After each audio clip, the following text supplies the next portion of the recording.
تو قسمت آخر صفحه نیوزلند که به نظر خودم بهترین روز سفر من تو این کشور بود، هواپیمای شخصی سوار میشم میریم به مقصد شماره که گردشگری تو این کشور. کشتی سواری میکنیم و برمیگردیم و من یکی از تجربه‌های ناب سفرمو دوباره امتحان میکنم، بانجی جامپینگ، اونم با دوچرخه.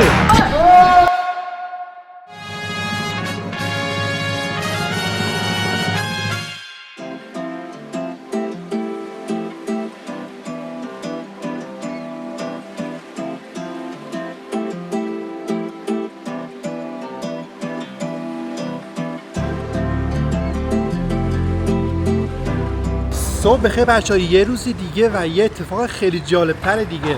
من قرار دارم به سمت میلفورد ساوند، یکی از خفن‌ترین جایی که شما میتونید تو اینجا برین نگاه کنید، ولی اینجا نیستش، از اینجا میتونین برین. 4 ساعت حدوداً راه هستش. یعنی شما اگه بخواید اتوبوس یا ماشین برین 4 ساعت بعد برین، 4 ساعت بیاین اونجا هم زیاد توقف ندارین، 2 ساعت هم اونجایی. یعنی یه روز کامل فقط تو رفت آمدید. بعد من دیدم که یه گزینه‌ای هستش اینجا، شما میتونید با هلیکوپتر یا هواپیمای کوچیک برین تا اونجا، قایق سواریتون رو بکنین دوباره برگردین. یه ذره هزینه بر بود ولی گفتم ارزششو داره، هم خودم تجربه کنم هم شما ببینید. بزن بریم.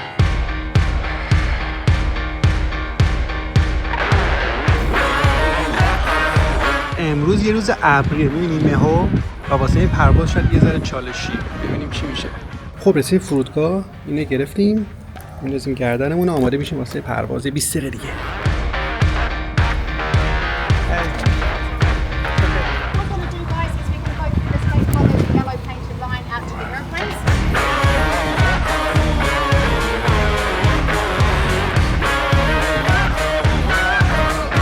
اوه جتا رو نگاه کن تو خدا. آقا یه جت شخصیمون نشه؟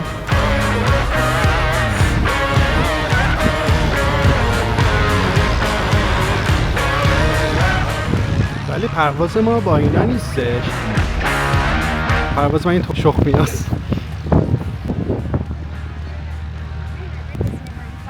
So this does move, just so you all know. So سینگل بگورا میان جلو. that's it on the left. We'll go way forward. جانه میشه. Just the front. Okay. Yeah, just the front position and one for just the middle, and then you're the. It's so tight here. Safe breathing and everything. You can shut that on.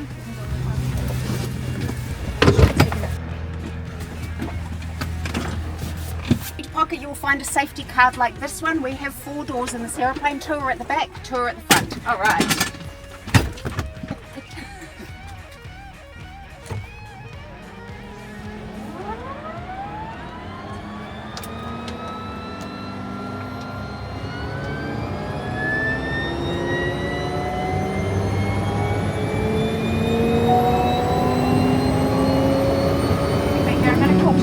For a few minutes, and then once we're airborne, they will tell you what to do. Right, everybody, we are going to be rolling on this runway that we are on.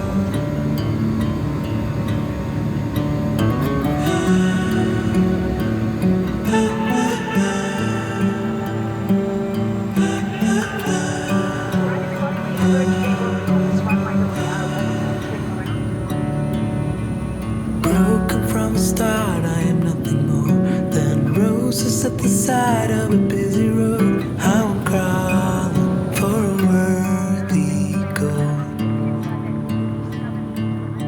At least I'm not alone in my apathy.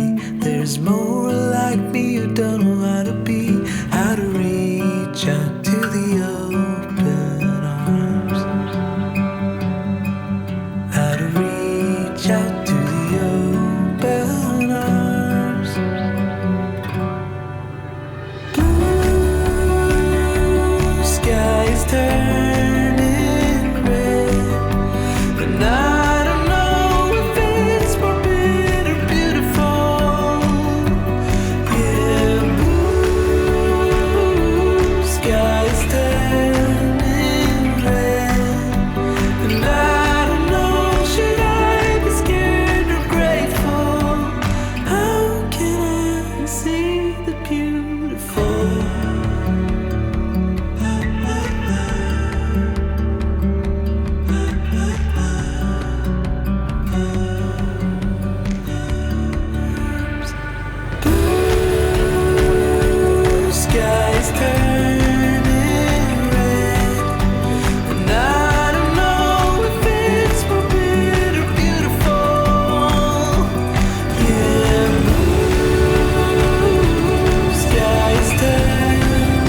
خلبان انقدر خاکی دیده بودیم. گروه بعدی هم رسید. ما 2 تا گروه با هم بودیم، تقسیم شده بودیم.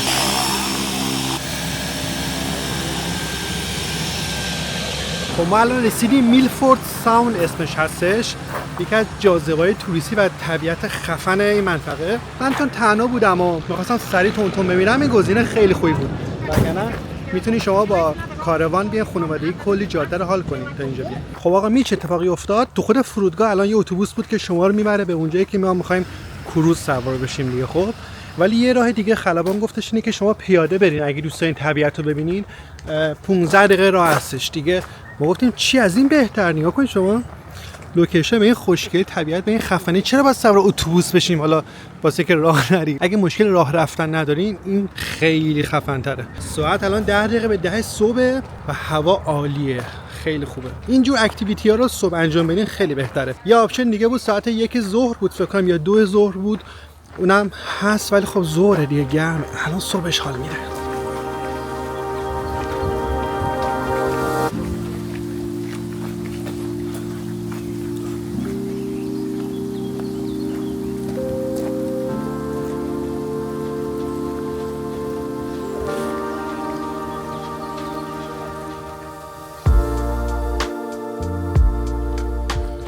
این پارکینگ ماشیناست، یعنی شما اگه خودتون با ماشین میایین اینجا میتونین پارک کنین، کاروان هم اینجا میتونین پارک کنین و بعدش بریم به سمت کروز سواری.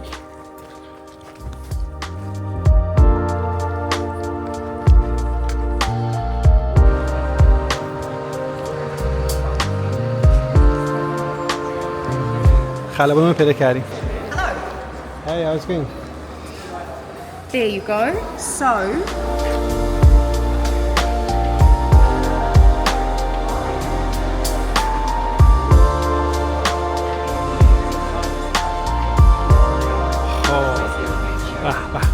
چه هوایی. همه کروزا اینجا منتظرن، خیلی اینجا توریستیات میاد به خاطر اینکه کروز سوار بشه و اینجا رو بگردن دیگه. فکر کنم اینم واسه ما باشه.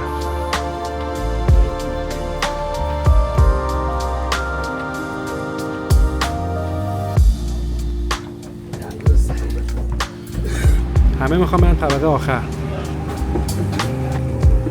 به به به به.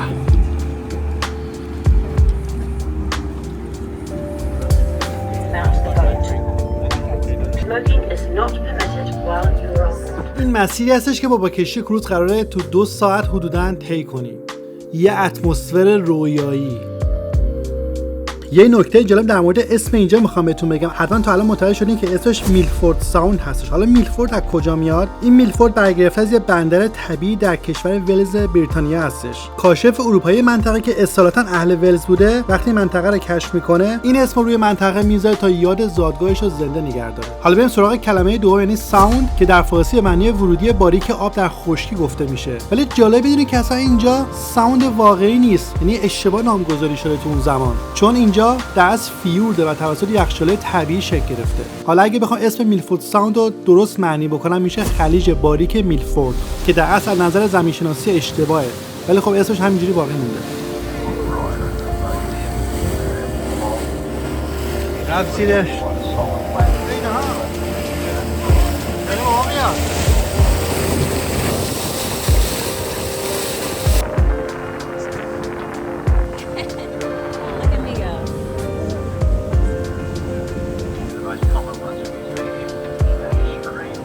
حرکت این دو دلفین واسم خیلی جالب بود. انگار یه جوری داشتن به ما خوش آمد میگفتن و ما داشتن یه مسیر طولانی همراهی میکردن. تقریبا میتونم بگم 1 رو 20 دقیقه با ما همسفر بودن.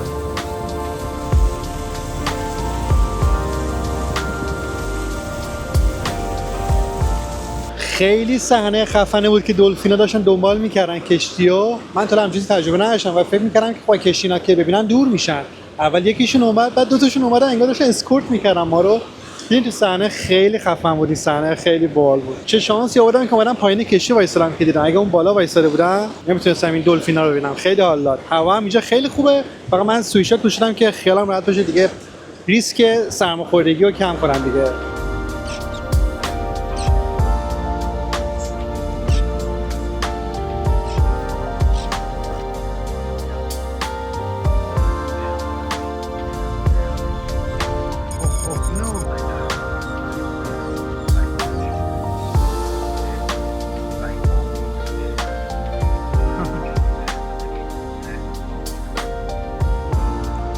حالی میکنه. یه جوری میره پایین کلا قید میشه، بعد یهو میاد بالا، میبینی یه سمت دیگه اومده بالا.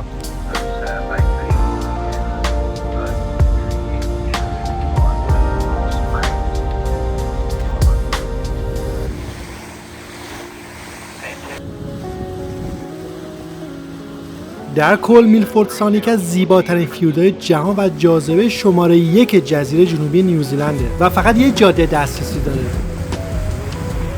اینجا اینقدر قشنگه که حتی صحنه‌ای از فیلم هابیت هم اطراف گرفتن. جالب اینه که فقط چند نفر توی این منطقه زندگی میکنن ولی سالانه صدها هزار نفر میان به دیدنش. یه نکته جالب دیگه که در مورد اینجا باید بگم، اینجا یکی از بارونی‌ترین نقاط روی زمین هستش. برای اینکه بهتر درک کنید باید بگم که اینجا 3 برابر بیشتر از رشت، یکی از بارونی‌ترین جاهای ایران، بارون میاد. بعد از اینجا که کار تموم بشه با پرواز برمیگردیم و بلافاصله باید برم سراغ اکتیویتی و فعالیت بعدی که میتونم بگم پر ریسک ترینش هم هستش. احتمالاً تا الان دیگه متوجه شدین. تو این نقطه دقیقاً میرسیم به آخر این داستان، جایی که دیگه کلاً این کوه‌ها تموم میشن و به دریا اصلی میرسیم. این هم در اصل یه فیورده بچه‌ها، اینی که دارین نگاه می‌کنین. اگه تو ولاگ نروژ نگاه کرده باشین، تو ولاگ نروژ توضیح در مورد فیوردها چی هستن و اینا خیلی نکته مفیدی. حتما اگه ندیدین برین سفر نروژ رو سرچ کنین، پیدا می‌کنین. اونجا قشنگ کامل توضیح دادم که چطور یه همچین جایی اصلا شکل میگیره. خیلی باحاله. بچه‌ها اینجا میرسه به دریای تاسمانی، همین مسیری که نگاه می‌کنین، و اگه ما همین مسیر رو ادامه بدیم مستقیم بریم میرسیم به استرالیا دوباره.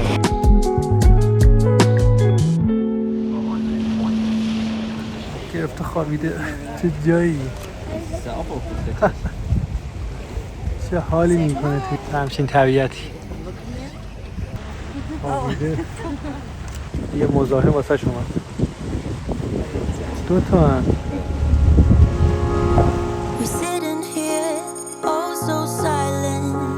جالبه بدونی وقتی که اینجا بارندگی میشه صدها آبشار موقت تشکیل میشه، ولی فقط 2 تا آبشار دائمی هستش که تو تمام فصل‌ها هستش. این یکی از اوناست.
خب اینم از کروز برگردیم با پرواز دوباره کوینگستاون تا آماده بشم برم واسه اون داستان دیگه که میخوایم بریم آخریش، اون گول محل آخره.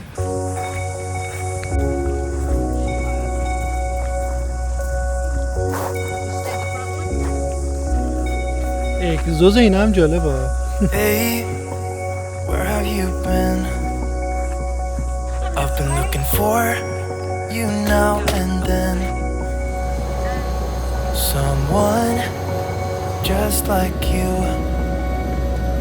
who can make me feel the way you do. 'Cause if I'm the ocean, you're the rain. We only need each other, baby, you know we're the same. Let's run away. All I need is you, now and always. You and me, we don't need no one else than each other. You and me, we could run away. You and me together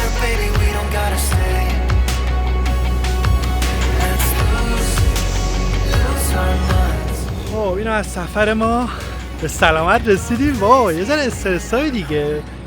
هواپیما بغل کوه هم داره میره، یعنی اگه هر مشکلی واسش پیش می اومد هیچ راهی نبود دیگه، میخوردی به کوه. مثلا حتی اگه مثلا میدونست مشکل داره هواپیما جای نشستن نداره دیگه. خیلی اوضاع خیته. عجب جت خفنیه این خلاصه. برم که آماده بشم 2 ساعت دیگه واسه فعالیت بعدی. وای امروز خیلی روز پر استرسی به خاطر اینکه تایمینگش، ولی الان تایمینگ اوکی شد و الان فقط دیگه نگران داستانم دیگه. این داستانی که بعد دارم ته دره. قلبم داره میزنه از الان. برگشتم به شهر، دارم فکر میکنم که الان 2 ساعت دیگه چه اتفاقی میخواد بیفته. واویلا امروز خیلی خنک‌تره، دیروز خیلی گرم بود، اینجا هنوز خوبه هوا. بریم دوباره از این غذای دست فروشا ببینیم چی میتونیم پیدا کنیم.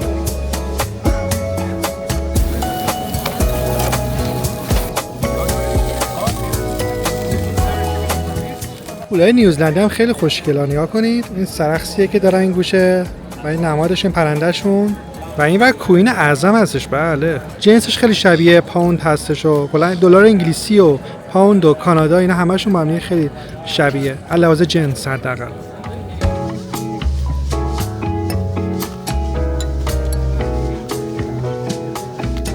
خب ساندویچ گرفتیم، یه سری ورزش میکنم، ما میریم ساندویچ میخوریم، ساندویچ شرب. این پرنده اگه ندوزن از ما خیلی خوبه. میبینی؟ یه چیزیه این شهر که خیلی دوست دارم، این ترکیب آدمایی هستش که اینجا هستش. هر جو آدمی به حال تو شهرها پیدا میکنیم، ولی خب این آدما به شما بخوای نخوای انرژی ریزی میدن، بغلتون رد میشن. واقعا وایب اینجا و بقیه شهرهایی که تا رفت بودم فرق میکنه. اصلا خیلی یه دسته، نمیدونم چرا.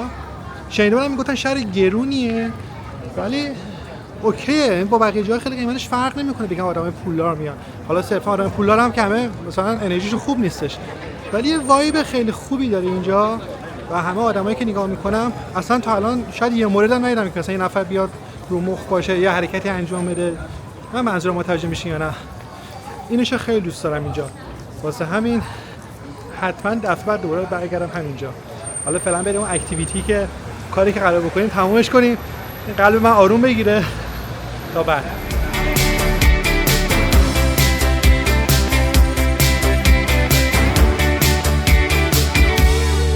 Would you like to go with others?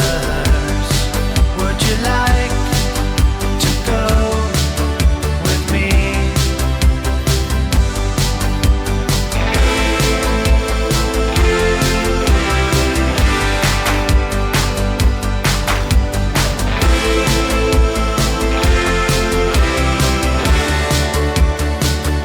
تو این قسمتی که میبینین کوها ما اینجاشیم. این چقدر تابلو جالبیه. نگاه کن این گرند کنیونی که بودیم تو آمریکا 12,000 کیلومتر میخواد تا برسیم بهش. الان این بعد چی داریم؟ اینا بقیه‌اش دیگه الان 18 متر. آخرین بار 22 سالم بود این کارو انجام دادم و الان 15 سال تقریبا میگذره داریم این کارو انجام میدیم. وای نگم واسهتون، اگه بگم ترس نداره که دروغ گفتم. الان اینجا 2 تا دختر جوون فکر کنم 20 ساله زیر 30 اومدن، باباشون خودش 50 خورده سالشه، پای سر من 2 نفر بودن فکر کنم سنشون بالا بود دیگه. اینا انجام میدم، من انجام ندم. اسکای دایوینگ که دبی انجام دادیم اون باز اینقدر ترس نداشت، یا پاراگلایدینگ هم ترس نداره چون سقوط آزاد اونم داره ولی زود تموم میشه و یه نفر باهات هستش. ولی این خودت تنهایی، وای اون جامپ اولش اصلا نباید نگاه کنی، بس سری بپری. اینم تموم شه خیالم راحت میشه از این ماجراجویی توی کوینستاون نیوزلند.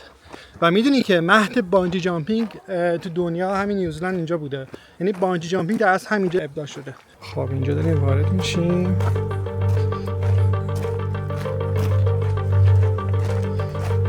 اوه اینجاست.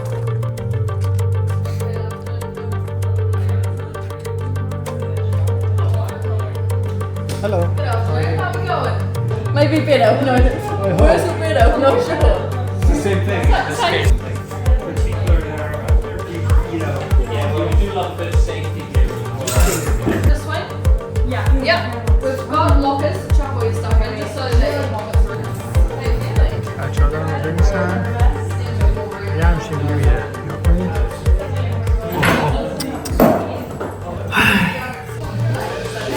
این بهترین شورتی که میشه اینجا پوشید واقعا که دیگه زیاد تابلو نشه. خیلی خوب. Oh, they just feel like a life jacket, what they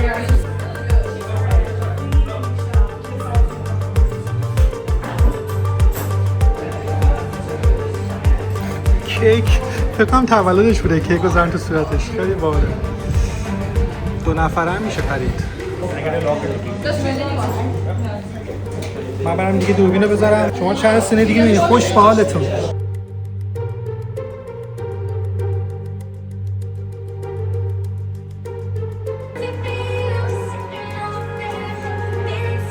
این میباره قچه میافته.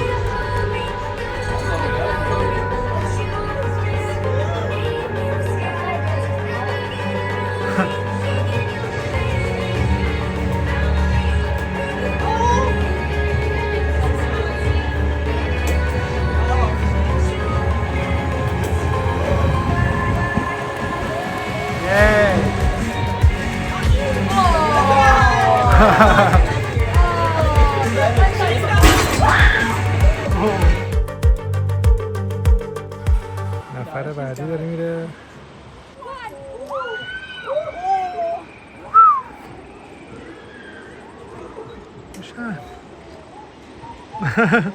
واو. I hope so. Did you loosen it when I wasn't looking?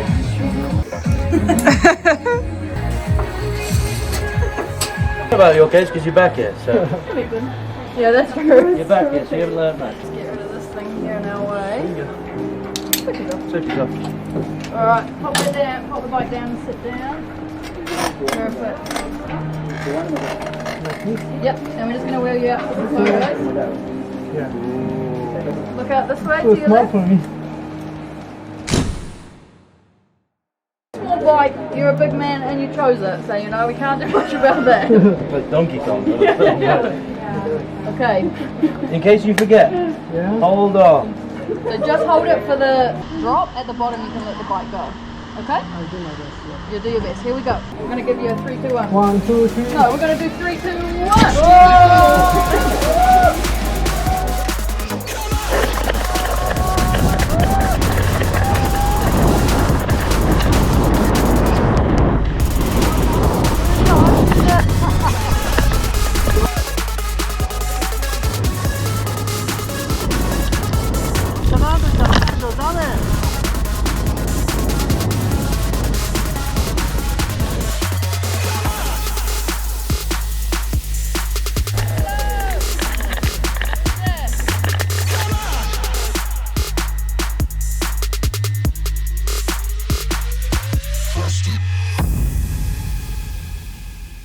خب بچه ها تموم شد و اصلا ترسناک نبود. یعنی با دوچرخه مخصوصا وقتی اینکه خودت نپری زیاد یه ذره ترسش به نظرم کمتره، ولی با دوچرخه بیشتر فان بود، یه ذره سرگرمیش بیشتر بود، ولی اصلا یه درصد هم ترس نداشتم. همیشه عادت کردم، شاید نمیدونم الکی همه قبلش میترسیدم، ولی درخواست دارم یه بار دیگه بپرم. اوکی بچه ها، من پررو شدم الان دیگه، رفتم جامپ بعدی هم چیز کنم، درخواست دادم که انجام بدم. قیمتش خیلی مناسب تر بود. ببینیم چی میشه. واره برقی داره میزنه. اوف.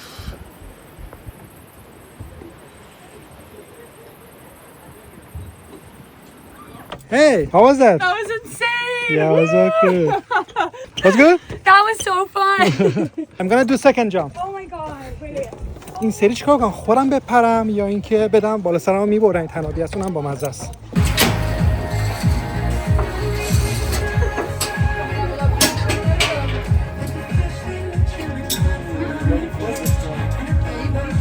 Yeah, you push Harry back. It doesn't matter how I jump. As long as you're going this way, Not this way. but like you're not jumping this way or this way, this way. Alright, yeah, sure. Don't jump to that rock, okay? Just come get a photo first. Yeah, out this way. So yeah, take a few steps, big dive out that way. Okay? And make sure you don't grab us. Okay?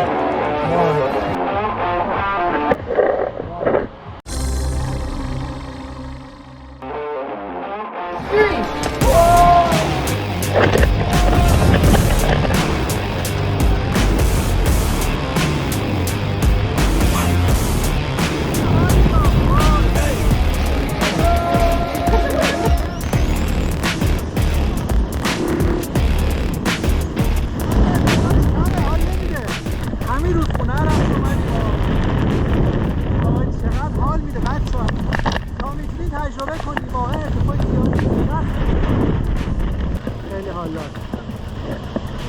قسمتش میدونی چیه؟ این قسمتی که میچرخه میخواد بیاد بالا من که سرم گیش میره. غیر از اون همش اوکیه. Beautiful. Good job, man. بچه‌ها یکی خیلی بیشتر حال داد. آخش جیگرم حال اومد. خیلی بیشتر حال داد. حس آزادی که میپره یه لحظه. درسته همون لحظه سنکوب میکنی. ولی یه چیزی بگم. چون من ارتفاع بالاتر رو رفتم واسه همین یه ذره اوکی تره. یه چیزی دیگه هم هستش. اینجا طبیعته. اگه زیر ماشین و مثلا آدما بودن، چون آدما خیلی ریز دیده میشن، ماشینا کوچیک، شاید حس ترس بیشتر بهت القا میشد. این چون طبیعت کوه دیگه، حالا 150 متر این معامله بشه فکر کنم زیاد حس نکنین، زیاد فرقی نمیکرد. یعنی قشنگ بدونی که فکر کنم پریدم این سری. یعنی میخوام بگم بزنین بهتون نشون بدم چیه اینجا.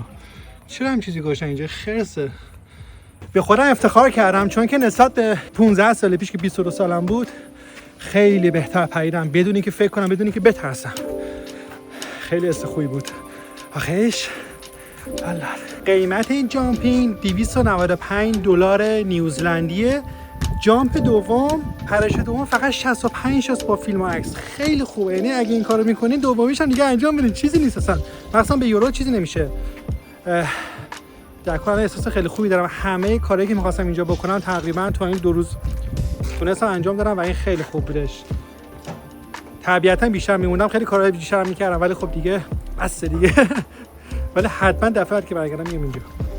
منظورم کوینز تاونه. قیافه این فقط چقدر این قیافه ها خوبن. اینم زیپلاینشه که میره تا اونجا. نکته جالبی که میخواستم بگم این پرشش 60 متر بود ولی اون تاپی که میخوره 200 متر. این آمار دقیقه. ولی فکر کنم جامپینگی که تو تهران انجام دادم شاید مثلا یه ذره بیشتر بود، شاید 70 متر بود، نه هم چیزی، ولی بیشتر نبود دیگه. تو کوینز تاون که تفریحات سالمی میشه کرد واقعا.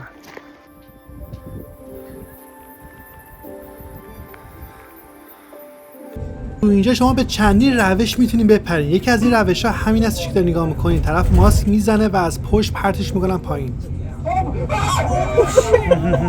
خیلی وحشتناکه نه؟ البته هیچی نمیشه دیگه. بعدش همینه. Would you like to go with others? Would you like این هاستلی که من توش هستم اینجا اسمش الان می‌بینید؟ Oh yeah, let's go. لیلا. Wait. So, say hey. Hey. Hey guys. Where from? I'm gay. Why are you gay? That's good. But where from? Where are you from? I'm from New Zealand. A gay from New Zealand. Oh, nice. Have fun guys. Have fun. آقا داشتم میگفتم این هاستلی که هستم لیلو خیلی باحاله. یکی از خفن ترین هاستلی که تا حالا دیدم تو نیوزلند. میتونم بگم شماره که بعد فهمیدم چقدر شعبه داره همه جای دیگه. تو همون شهر اولم که بودم بودش، خیلی شهرها داره اضافه میکنه و وایبش خیلی خوبه. آدمای توش خیلی مثلا بچه اکثرا مثلا هم تو خودمون هستن، خیلی باحالن. جوش خیلی خوبه، ترتمیزه، مرتبه. هر چقدر که تو اوکلند اون اولیه خیلی عجیب غریب بود، این دقیقاً 180 درجه با اون فرق می‌کنه. خیلی خوب بودش. اگه خواستین جایی برین که با دوستاتون مثلا 4-5 نفر بودین، نمی‌خواستین هتل بگیرین گرون باشه، دور هم خوش بگذرونین، قشنگ می‌تونین یه اتاقشو بگیرین 4 تا تخت 6 تا بعضیش هم 8 تاییه. حالشه برای اینجا. از اونجایی که خیلی چین اینجا زیاده، سالن‌های چینی هم هستش. چند روز پیش بود. حسابی همه جا رو مثلا همه مغازه نه خیلی هاشون ولی این کارو کردن، اومدن دیزاین چینی کردن واسه که مشتری جلب کنن دیگه. واسه اینکه اینقدر درصد کسی که این توریستا میاد من فکر کنم شاید بالای 60% چینی باشه، بقیه‌اش میشن کشورهای دیگه. از اروپا هم خیلی اینجا میاد. تو آلمان از آلمان خیلی زیاده، ولی فرانسه خیلی زیاده. واسه جالب بود چون تو شهر دیگه زیاد نمیدونم ولی این شهر خیلی زیادن. یه نکته دیگه می‌خواستم بگم در مورد هتل یارم. لوکیشنش خیلی جای خوبیه. تو خود داونتاون هستین، 2-3 دقیقه میایین بغل آب و به همه چی دسترسی دارین. انواع اقسام رستوران‌ها و شاپینگ‌ها اینا هستش. خیلی خوب بود.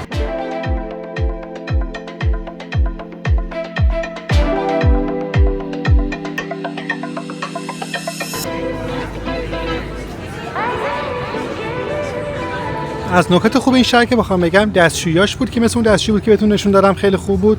و همچنین سراشخالاشون همه تفکیک شده زیاد هم هست. نگاه کنید الان اینجاست، جلوتر بازار فکر کنم 100 متر اونورتر که دیگه از 100 متر اونورترش هم هست، خیلی زیاد سراشخال برعکس ژاپن.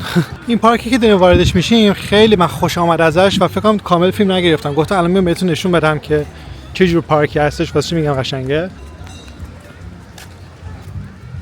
این همون سرخسیه که نماد نیوزلنده مثلا، که تو پولاش هم بود دیگه، دیدین همه جا به کار بردن. پارک درختای خیلی خفن، یه سری درختای شبیه درختای ایرانه مثل این، ولی یه سری درختای خیلی خفن هم داره مثل اون که فکر کنم تو کانادا بیشتر اون درخت‌ها هستش. می‌بینید چقدر تنه کلفت داره تا اون بالا رفته.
اینجا ظاهرا فستیوال بود که ما رستش دادیم دیگه، رفت دادیم جای دیگه.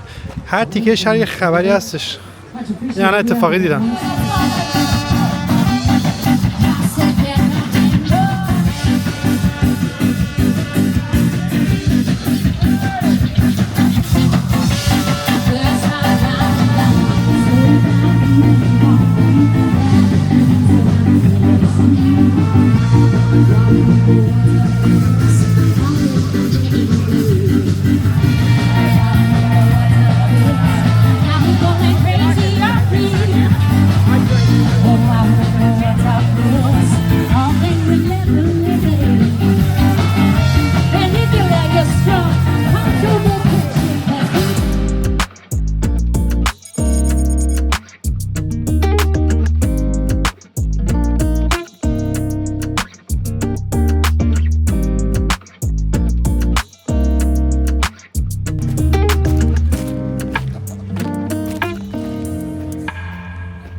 عجب روز شلوغی بود امروزا. صبح که رفتیم میلفورد ساوند با پرواز رفتیم برگشتیم، بعد رفتیم بانجی کردیم و من هنوز خسته نیستم. کلی مسافت الان طی کردم، نصفش شما شاید دیدین، خیلی بیشتر شده که ویدیو نگرفتم. الان هوا خنک شده، همین سویشت بپوشم بیا. و این برگره که کماکان شلوغه.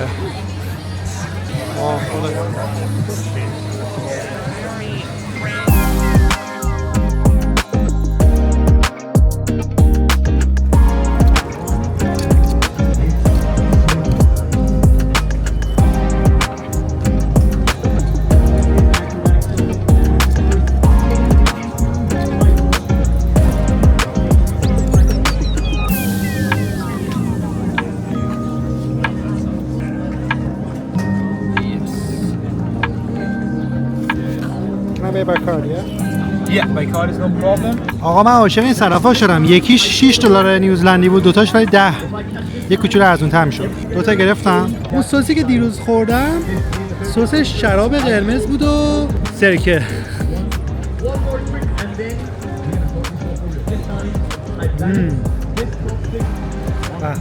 واقعا همش گوشته. عالیه.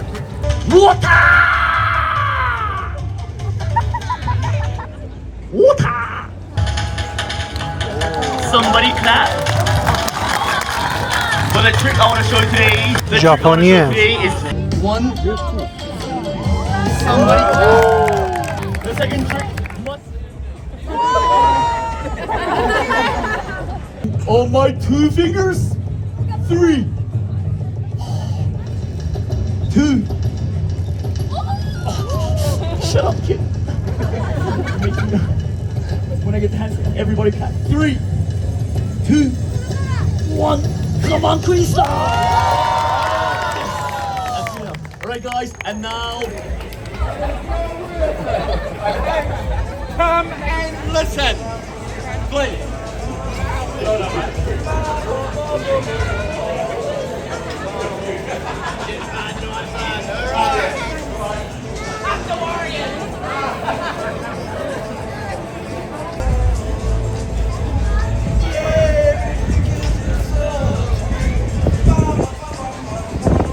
داستان هدفون هم این چی بود؟ هدفون میذارن و میرقصن دیگه. دیجی یعنی وصل فرکانس اون هدفون ها، کسی رو اذیت نمیکنه تو خیابون، میتونه همه برقصن. دیسکاش هم اومده، باراش هم اومده، یه سبک جدید، یه حس عجیب غریبی داره. نه نظرتون چیه؟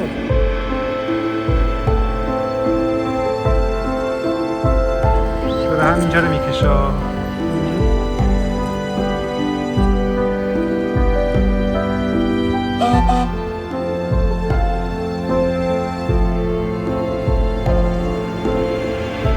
شب آخره، فردا ظهر دیگه میریم به سمت کرایستچرچ و الان یکی از بهترین حالای زندگی منه، جدی میگم. گفتم اینو ویدیوش کنم یادم نره خودم. همچین ویوی، همه با آرامش دارن اینجا قدم میزنن، بازی میکنن، صحبت میکنن و در کنارش این و داره پیانو میزنه یه نفر. مردم تو صلح و صفا دارن قشنگ میگن، میخندن، راه میرن و چی بگم دیگه، چی میخوای دیگه بیشتر از این؟ طبیعت قشنگ، صدای گوشنواز، همه چی، هوای عالی، مطبوع، از همه چی مهمتر. گفتم حال خوشم میخوام باتون به اشتراک بذارم. امیدوارم که حال خوبه شما تو هر سفری که میرین تجربهش کنید.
چیز جالب این دوستمون که ازش ساندویچ گرفتم ظهر.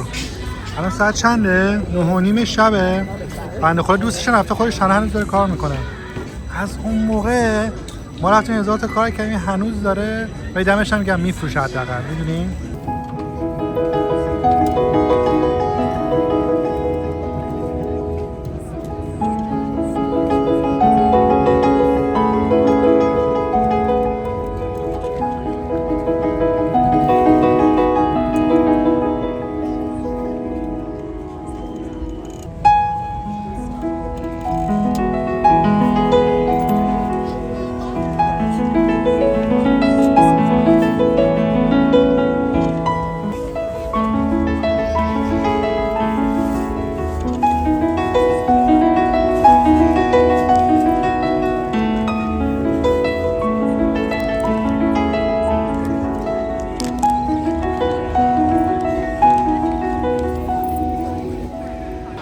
فقط اینه که دارن میرقصن، ما نمیفهمیم چی میگن.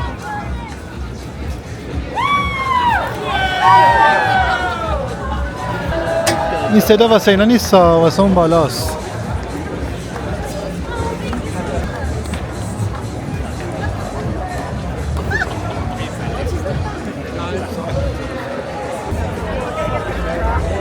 ایده جالبی ها. اینکه یه دیجی اومده مثلا اون نوازنده خیابونی 100 تا این هدفونه گرفته پخش میکنه و مردم گوش میدن و هر چقدر که دوست دارن دونیت میکنن میدن، حالا $5 $10 $100 فرق نمیکنه. ولی از همه جالبتر این چیه؟ این همه هدفونی که میده اصلا هیچ کی بهش، یعنی جالب اینه که هیچ کی هدفونا رو بذار راحت بگم نمیپیچونه. میچونی میگم همه به هم دیگه پس میدن. من گوش کم دارم به بغلی، اون داد به بغلی، هیچ کی واسه نمیکنه تو جیبش تو کیفش ببره. نه جالب بود. امشب چون شب آخر دیگه میخوام بهتره کنم دیگه، دسرم بخورم به شروع ببره. یه کرپ بزنیم. میگه بریکفاست صبحونه‌شه چی؟ قیمتش هم همچین خیلی ارزون که نیست. یعنی تو بخوای با موز بگیری 20 تا برای این تقریبا $12 یورو یا دلار آمریکایی باید بدی. اسپیشال ادیشن هم داره.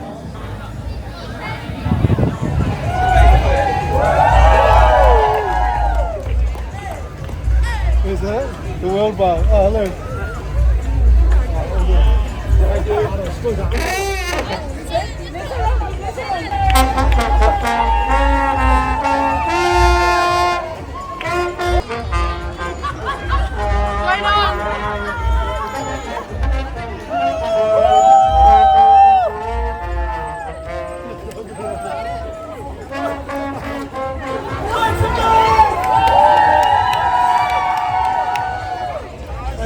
I just held him and he was like, and then he told me, he was like,